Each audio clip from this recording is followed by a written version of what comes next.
ഇനി വാഴക്കൂമ്പ് കണ്ടാൽ മടി കൂടാതെ എല്ലാവരും വാങ്ങിച്ചു. ക്യാൻസർ വരെ ഭയക്കും ഇതിനെന്ന് കണ്ട. ഇനി വാഴയോ, ഇനി എൻ്റെ വീട്ടിൽ വാഴയില്ല, ഞാൻ ഇവിടെ കൊണ്ട് വാഴ നടവുന്ന ആരും വിഷമിക്കേണ്ട. നമുക്ക് വാഴക്കൂമ്പൊക്കെ ഇപ്പോൾ മാർക്കറ്റിൽ കിട്ടും. നമ്മുടെ അടുത്ത് പച്ചക്കറി കടയോ പച്ചക്കറി മാർക്കറ്റോ സൂപ്പർ മാർക്കറ്റോ ഒക്കെ ഉണ്ടെങ്കിൽ അവിടെയൊക്കെ അന്വേഷിച്ചാൽ ഇത് കിട്ടും. പലയിടത്തും ഞാനിത് കണ്ടിട്ടുണ്ട്. ഇതിൽ ആൻറ്റി ഓക്സിഡൻ്റൊക്കെ അടങ്ങിയിട്ടുള്ളത് കൊണ്ട് നമ്മുടെ ക്യാൻസറിനൊക്കെ ഇത് ചെറുക്കാനായിട്ട് വാഴക്കൂമ്പിന് ശക്തിയുണ്ട്. പിന്നെ ഇത് ഭക്ഷണക്രമത്തെ ഉൾപ്പെടുത്തുന്നതുകൊണ്ട് ആ കാലവാർദ്ധക്യം തടയും, മാനസിക സമ്മർദ്ദം ചെറുക്കും.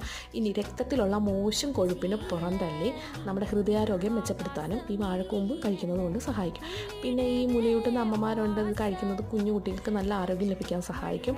കുട്ടികളുടെ ഭക്ഷണത്തിൽ ഇത് വല്ലപ്പോഴും ഒന്ന് ഉൾപ്പെടുത്തുകയാണെങ്കിൽ അവർക്ക് രോഗപ്രതിരോധ ശേഷി കൂട്ടാനൊക്കെ ഇത് സഹായിക്കുന്നതാണ്.